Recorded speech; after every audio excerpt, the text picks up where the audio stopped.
Bonjour à toutes et à tous et bienvenue dans cette nouvelle vidéo. Aujourd'hui nous allons voir ce que la facturation électronique va changer dans votre quotidien d'entrepreneur. Avant de rentrer dans le vif du sujet, je vous invite à vous abonner à ma chaîne si ce n'est pas déjà fait afin que vous puissiez recevoir les futures notifications de mes vidéos à venir. Comme vous le savez, aujourd'hui on parle d'un sujet crucial, il s'agit de la facturation électronique. Et l'entrée en vigueur de la facturation électronique qui va arriver dès le 1er septembre 2026, cela va changer concrètement votre quotidien. On entend en ce moment beaucoup parler de la réforme, mais il faut savoir ce que cela va changer concrètement dans votre quotidien. Vous vous posez sûrement cette question, vous vous dites peut-être que cela va vous compliquer la vie, ou soit vous la simplifiez. Et vous allez voir dans cette vidéo que cela est un peu plus nuancé. Aujourd'hui, votre quotidien concernant la gestion des factures est la suivante. Peut-être certains d'entre vous qui sont peu organisés ont des factures éparpillées partout. Par exemple, vous avez des factures reçues par email et vous ne les rangez pas, ou même vous ne les enregistrez même pas.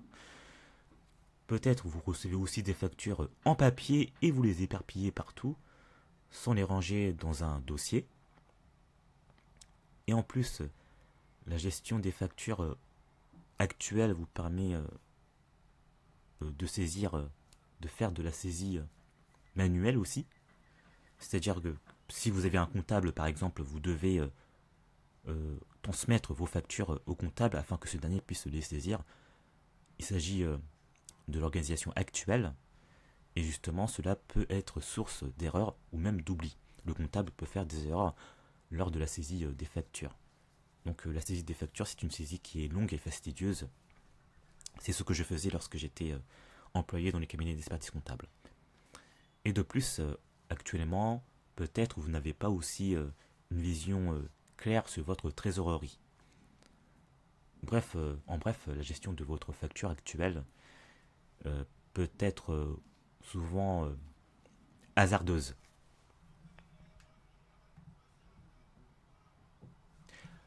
Mais après 2026, après le 1er septembre 2026, tout va évoluer.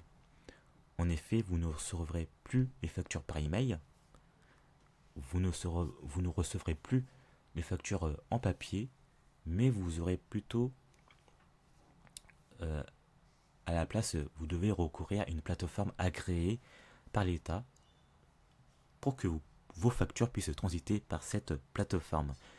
Et justement, lorsque vous faites des transactions avec d'autres entreprises françaises assujetties à la TVA, vous devez recourir à la facturation électronique. Ce nouveau système deviendra obligatoire dès le 1er septembre 2026. Concernant la réception des factures pour les petites et les moyennes entreprises. La réception et l'émission concernera aussi les grandes entreprises. Les petites entreprises seront concernées par l'émission obligatoire des factures électroniques à partir du 1er septembre 2027, c'est-à-dire l'année prochaine.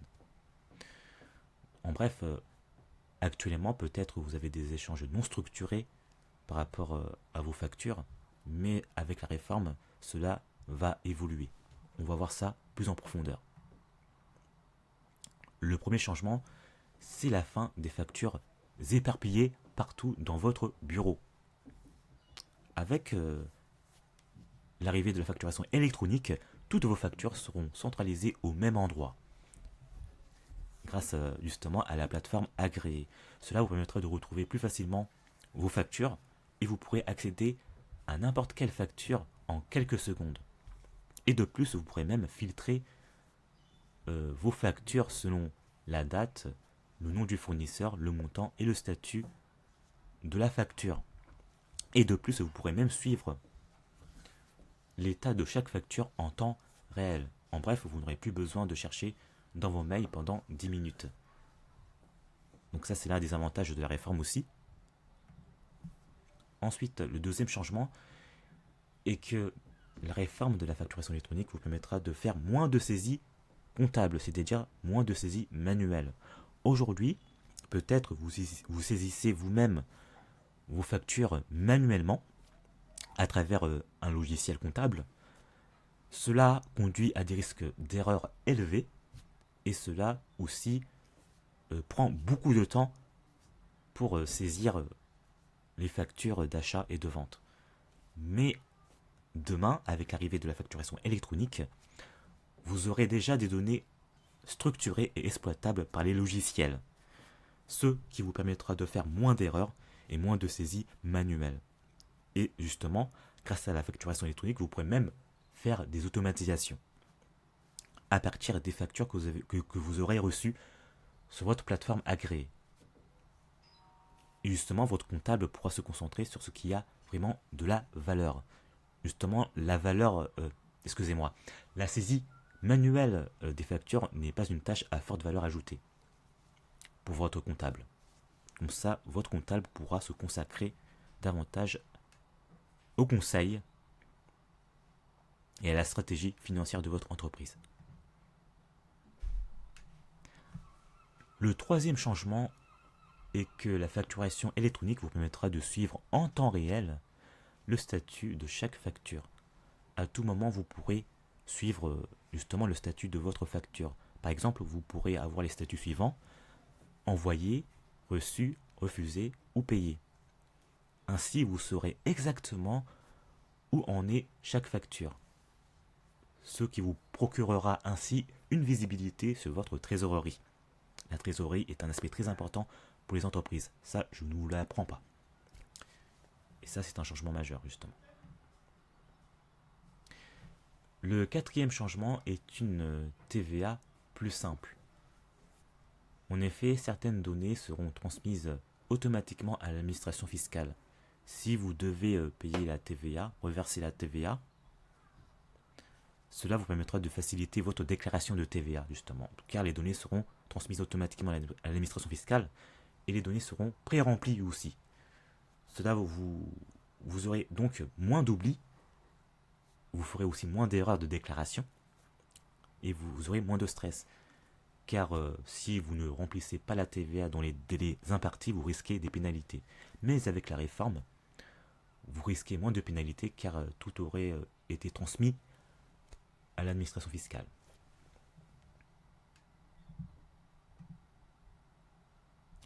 Le cinquième changement est que la réforme de la facturation électronique vous permettra de faire plus d'automatisation. Vous pourrez, grâce aux plateformes agréées, intégrer vos factures à votre logiciel comptable. Et vous pourrez aussi faire des rapprochements bancaires et vous pourrez aussi même faire des relances automatiques. C'est-à-dire que vous n'aurez plus besoin de relancer manuellement vos clients qui sont en retard de paiement. Et vous pourrez, grâce à cette automatisation, vous pourrez gagner beaucoup de temps et vous consacrer sur votre cœur d'activité. Cela vous procurera aussi moins de stress.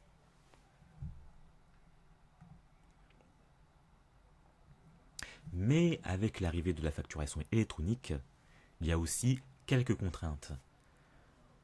En effet, avant le 1er septembre 2026, vous devrez choisir une plateforme adaptée à votre situation. Toutes les plateformes agréées ne se valent pas. Il est donc très important de bien sélectionner celle qui correspond à votre activité. Et de plus, vous devez aussi changer vos habitudes. Vous devez abandonner les vieux réflexes, c'est-à-dire l'envoi des factures par mail, par PDF, papier, etc. Et vous devez aussi adapter votre organisation en conséquence. Car vous devrez aussi comprendre le nouveau système et vous devez aussi former vos équipes à votre nouvelle organisation et aussi à vos nouveaux outils. Et cela prend du temps. C'est la raison pour laquelle il ne faut pas attendre le dernier moment pour se préparer à la réforme de la facturation électronique qui arrive dans moins de 6 mois au moment où je fais cette vidéo. Vous devez donc anticiper cette réforme et vous devez aussi, afin de mieux anticiper cette réforme, vous préparer dès maintenant. Comme cela, vous aurez moins de stress et vous tirerez parti de cette réforme en mettant en place une bonne gestion automatisée de votre comptabilité. Car il ne suffit pas juste d'appliquer la réforme, mais vous pourrez à partir de cette réforme mettre en place une bonne organisation financière de votre entreprise, c'est-à-dire mettre en place des automatisations afin que vous puissiez optimiser votre gestion financière. Ça, c'est l'un des avantages aussi de la réforme pour vous, les entrepreneurs.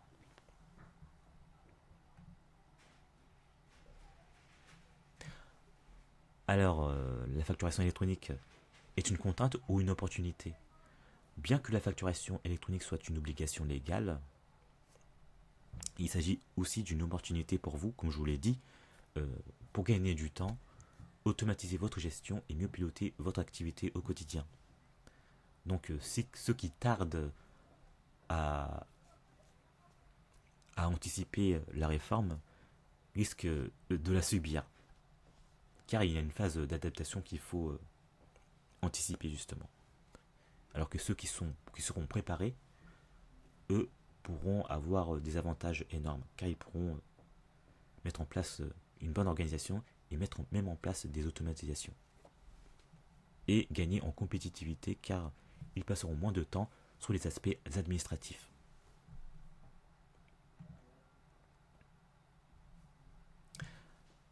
Alors enfin, vous ne devez pas attendre septembre 2026. Vous devez commencer dès maintenant à choisir une plateforme agréée. Donc, dans mes prochaines vidéos, je vais vous présenter comment choisir votre plateforme agréée, comment automatiser votre comptabilité et comment gagner du temps dès maintenant grâce à des actions concrètes que vous pourrez mettre en place avant même l'entrée en vigueur de la réforme. Si vous avez des questions, n'hésitez pas à me les poser dans les commentaires. Et surtout, si ce n'est pas déjà fait, n'hésitez pas à vous abonner à ma chaîne afin que vous puissiez recevoir les notifications concernant mes vidéos sur la facturation électronique, mais aussi sur la gestion financière et comptable de votre entreprise. À très bientôt.